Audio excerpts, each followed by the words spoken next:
गुड़िया को गर्मियों की छुट्टियां थी। गुड़िया ने अपनी छुट्टियां गुजारने के लिए अपना टाइम टेबल बनाया हुआ था। वो मुंह अंधेरे नदी पर चली जाती, वहाँ से ठंडा पानी पीती और थोड़ी देर अपने दोस्तों से खेलती और फिर जब गर्मी बढ़ने लगती तो वो अपने घर आ जाती और अपना होमवर्क लिख लेती। गुड़िया की मम्मा पुराने कपड़ों की सिलाई कर रही थी जब गुड़िया अपनी मम्मा से कहती है, मम्मा मेरी शीट्स खत्म हो गई हैं। मम्मा मुझे शीट्स ले दें, अभी मेरी 2 किताबों का होमवर्क बाकी है। ये लो बेटा 100 रुपए, मेरे पास यही है, आप शीट्स लेकर बाकी पैसे वापस ले आना। फिर गुड़िया अपनी मम्मा से 100 रुपए लेकर अपनी शीट्स लेने जाती है। गुड़िया उड़ती हुई जा रही थी कि पीछे से शरारती जग्गू कौवा आता है और गुड़िया का 100 रुपए छीनकर भाग जाता है। गुड़िया शोर मचाती है मगर वो दुष्ट कौवा तो दूर निकल जाता है। गंदा कौवा, गंदे कौवे ने मेरे पैसे छीन लिए, अब मैं अपना होमवर्क कैसे लिखूंगी और घर गई तो मम्मा मारेंगी। गुड़िया एक पेड़ पर बैठ जाती है और ऐसे रोने लग जाती है। फिर गुड़िया रोती हुई किताबों की दुकान पर जाती है और रोते हुए दुकान वाले अंकल से कहती है, अंकल मेरे पैसे एक कौवा छीन कर ले गया है, मुझे होमवर्क लिखने के लिए शीट्स दे दें, मैं आपको बाद में पैसे दे दूंगी। छोटी चिड़िया, यहाँ मुफ्त में कुछ नहीं मिलता, अगर कुछ लेना है तो पैसे लेकर आओ। गुड़िया बहुत निराश होकर वहाँ से चली जाती है। वो रोती हुई जा रही थी कि रास्ते में उसे एक थैली गिरी हुई नजर आती है। गुड़िया तुरंत उस थैली के पास आती है। लगता है ये थैली किसी पक्षी की गिर गई है, क्या होगा इसमें, मैं खोल कर देखती हूँ। फिर जैसे ही गुड़िया उस थैली को खोलती है उसमें सोने के 10 सिक्के थे। ये देखकर गुड़िया की तो खुशी का ठिकाना ही नहीं रहता। गुड़िया वो थैली उठाकर जल्दी से अपने घर चली जाती है और अपनी मम्मा को जाकर बताती है, मम्मा मम्मा देखें मुझे क्या मिला है। मम्मा इस थैली में सोने के 10 सिक्के हैं। मम्मा चिड़िया भी ये सब देखकर बहुत हैरान होती है। गुड़िया बेटी ये आपको कहाँ से मिली है? मम्मा एक दुष्ट कौवे ने मेरा 100 रुपए छीन लिया, मैं बहुत रोई। मैं रोती हुई घर वापस आ रही थी कि मुझे रास्ते में ये थैली मिली और मैं इसे उठाकर घर ले आई। मम्मा अब ये सिक्के हमारे हैं ना? नहीं बेटी, रास्ते में गिरी हुई चीज पर अपना अधिकार नहीं जमाते, ये जिसकी होगी हमें ये थैली उस पक्षी को वापस करना होगी। मम्मा मगर हमें कैसे पता चलेगा कि ये थैली किसकी है? बेटी हम पक्षियों से पूछ लेंगे और फिर जो ठीक ठीक निशानी बताएगा हम ये थैली उसे वापस कर देंगे। फिर मम्मा चिड़िया और उसकी बेटी अपने घर से निकलती हैं। पति जी चुप कर जाएं, अब रोने से क्या होगा, हमारी जिंदगी की कमाई लौट कर थोड़ा आ जाएगी। मैंने सिक्कों वाली थैली अपने पंजे से बांध रखी थी, मुझे पता ही नहीं चला कि वो थैली कहाँ गिर गई।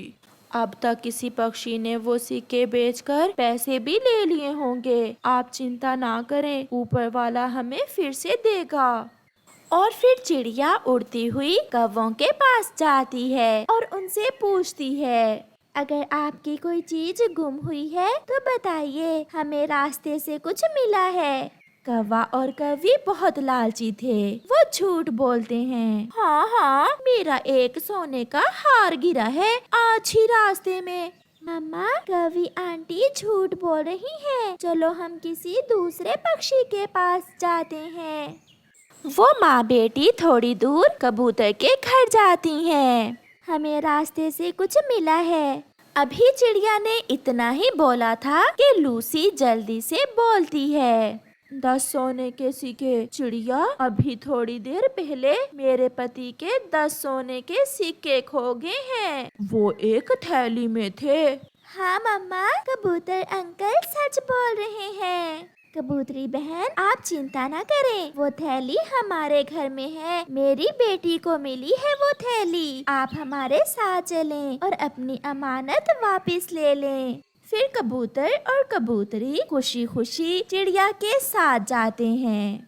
चिड़िया उनके सोने के सिक्के उन्हें वापस कर देती है। चिड़िया बहन, ये लें, ये 2 सिक्के आपकी ईमानदारी का इनाम है। और कबूतर वहाँ से चले जाते हैं। मम्मा, अब मैं अपने लिए होमवर्क लिखने के लिए शीट्स ले सकूंगी। मेरी बेटी, जिंदगी में हमेशा ऐसे ही ईमानदारी से काम लेना। ऐसे गुड़िया को उसकी ईमानदारी का इनाम मिलता है और आज गुड़िया बहुत खुश थी। चिड़िया के आंगन में सेब का वो पेड़ अब सूख चुका था। चिड़िया बहुत परेशान थी। गुड़िया बेटी, हमारा पेड़ भी सूख गया। अब हम क्या करेंगे? इस पेड़ से हमें मीठे मीठे सेब मिल जाते थे। मम्मा, मेरे पास एक उपाय है। जल्दी बताओ गुड़िया बेटी, क्या उपाय है? मम्मा, गर्मी का मौसम है। ऐसे मौसम में सभी छोटे पक्षी गोले गंडे बहुत शौक से खाते हैं। क्यों ना हम माँ बेटी जंगल में गोले गंडे की रेहड़ी लगा लें। मेरी बेटी बहुत बुद्धिमान है, हम ऐसा ही करते हैं।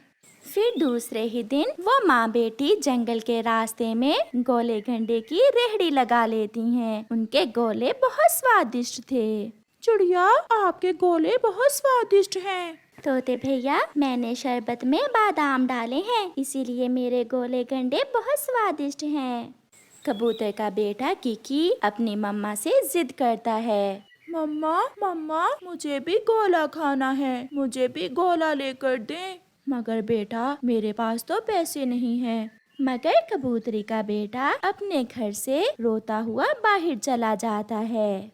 आंटी, आंटी, मुझे भी एक बर्फ का गोला दें।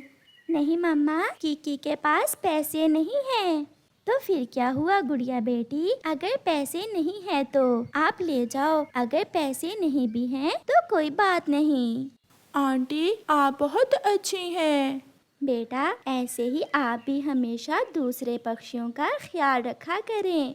ऐसे गुड़िया की मम्मा से सभी छोटे बड़े पक्षी बहुत खुश थे। ऐसे कुछ दिन गुजर जाते हैं और फिर एक दिन आसमान पर गहरे बादल छा जाते हैं और तेज बारिश शुरू हो जाती है। चिड़िया के बर्फ के गोले खाने कोई भी पक्षी नहीं आता और चिड़िया की सारी बर्फ बारिश के पानी से पानी में बदल जाती है। गुड़िया रोने लग जाती है। मम्मा, हमारे सारे पैसे बर्बाद हो गए, अब हम क्या करेंगे मम्मा? बेटी, अगर ऊपर वाले ने बारिश दी तो इसका फायदा भी जरूर होगा। ऐसे वो माँ बेटी आज कमाई तो क्या करते, मोल भी नहीं पाते और खाली हाथ ही घर चले जाते हैं। बारिश रुकती है और फिर दूसरे दिन जब गुड़िया अपने आंगन में आती है तो चीख चीख कर अपनी मम्मा को आवाज देती है। मम्मा, मम्मा, जल्दी आए मम्मा। गुड़िया की मम्मा भी आ जाती है। मम्मा देखें, हमारा सेब का सूखा पेड़ फिर से फूट रहा है। हाँ बेटी, सच, अब हमारा सेब का पेड़ फिर से हरा भरा हो जाएगा। फिर वो माँ बेटी अपने पेड़ की अच्छे से सेवा करने लगती हैं और कुछ ही दिनों में उस पेड़ पर पत्ते और फिर फूल निकलने लगते हैं। गुड़िया बेटी, अगर उस दिन बारिश के कारण हमें नुकसान हुआ तो ऊपर वाले ने हमारे पेड़ को फिर से हरा भरा कर दिया। हाँ मम्मा, मैं तो बहुत डरी हुई थी, मगर अब मैं बहुत खुश हूँ क्योंकि अब कुछ ही दिनों में हमारे सेब के पेड़ पर मीठे मीठे सेब लग जाएंगे। ऐसा ही होता है। कुछ दिनों के बाद उस पेड़ पर बड़े बड़े सेब लग जाते हैं जो बहुत ज्यादा थे। चिड़िया और उसकी बेटी जी भर के सेब खाती हैं और अपने पड़ोसियों को भी सेब देती हैं। गोरी कौवी को सेब बहुत पसंद आते हैं। चिड़िया, मैंने पहले भी सेब खाए हैं, मगर जो स्वाद तुम्हारे सेब का है मैंने पहले कभी नहीं देखा। ऐसे सभी पक्षी चिड़िया के सेब खाकर बहुत खुश थे। चिड़िया के आंगन में सेब का वो पेड़ दूसरे पक्षियों को सेब खाते देखकर और भी हरा भरा हो जाता है। ऐसे सेबों का लाल रंग और भी सुंदर लगने लगता है। प्यारे दोस्तों, कैसे भी हालात हों, कभी हिम्मत ना हारो, क्योंकि अगर एक रास्ता बंद होता है तो कोई और खुल जाता है। बस मेहनत शर्त है। आपका धन्यवाद।